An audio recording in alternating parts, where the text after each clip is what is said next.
उत्तर प्रदेश के इलेक्शन होने वाले हैं। कई जगहों पर सियासी माहौल गर्म है।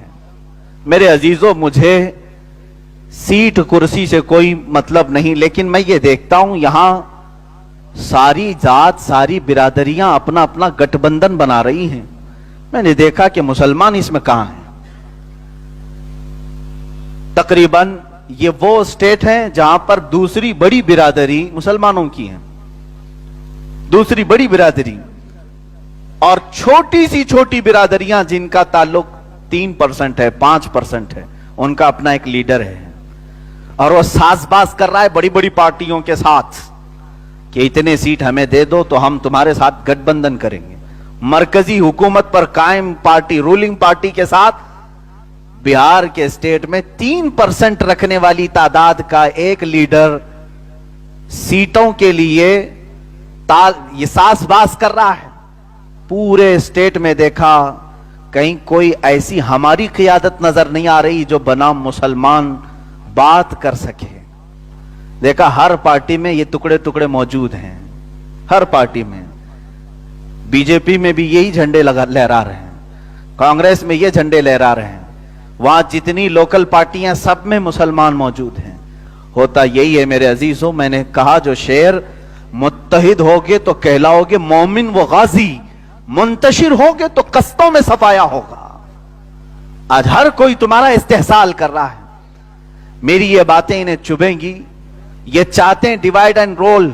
और अगर मैं मुसलमानों को मुत्तहिद करने की बात करूं तो कल का ये मीडिया मुझे ये पेश करेगा ये भड़काऊ भाषण देने वाला मौलाना है। हम अगर यूनिटी की बात करें, इत्तेहाद की बात करें, तो डर इनको है कि पूरे मुसलमान मुत्तहिद हो जाएं तो फिर हमें इनकी बात माननी पड़ेगी, इनके मुतालबे सुनने पड़ेंगे। इसलिए इनको हर पार्टी में टुकड़े टुकड़े करके रखो।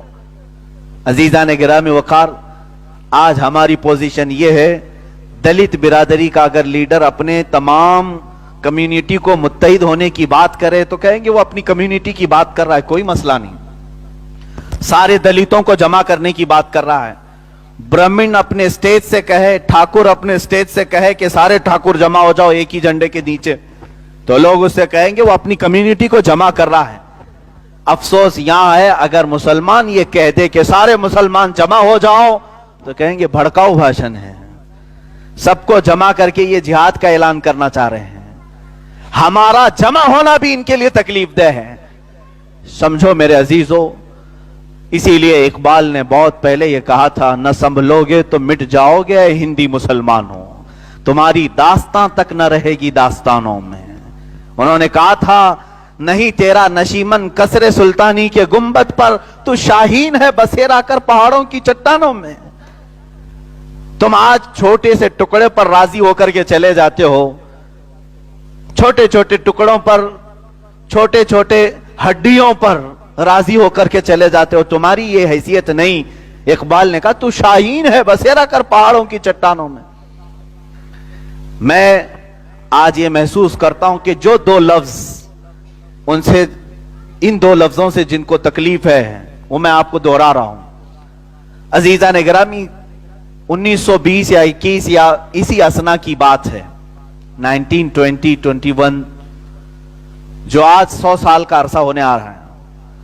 अंग्रेजों का एक बड़ा दानिश्वर है, उसने कहा था कि हम ये तमाम चीजें खत्म करेंगे। एक आलिम दीन है, उन्होंने इस रिपोर्ट को नकल किया है, पेश किया है। उसके साथ जो उनकी गुफ्तगू हुई वो कहते हैं, तुमने तो खिलाफत तुर्की की ये सब खत्म किया, जिसको ओथमान एम्पायर कहा जाता है, उस्मान एम्पायर, ये खत्म कर दिया। उन्होंने कहा नहीं, सिर्फ हमारा मकसद हुकूमत खत्म करना, बादशाह बदलना नहीं था, कोई दूसरा लीडर हम खड़ा करेंगे। जब वो तुर्की में मुस्तफा कमाल बादशाह को खड़ा कर रहे थे तो उनसे पूछा गया कि आपने तो बादशाहत को खत्म कर दिया, सुल्तान जो खिलाफत उस्मानिया का था उसे मार खत्म कर दिया, जिलावतन कर दिया, फिर दूसरे मुसलमान को ही बिठा रहे हो, क्या फायदा। उन्होंने कहा हमको मतला मुसलमानों से नहीं, हम बिठाएंगे किसी मुसलमान को ही, उसको जिसके मुंह में हमारी जुबान होगी। हमें जो टेंशन है وہ دو لفظ ہیں یہ تاریخ سے مٹ جائیں ان کے, اور اسی سے آج تک ہم ہارتے رہے ہیں. کتنے سالوں سے؟ 1300 سال سے ہم ہارتے رہے, یہی دو لفظ ان کے اندر موجود تھے. بڑے پتے کی بات ہے. انہوں نے پوچھا کون سے دو لفظ ہیں؟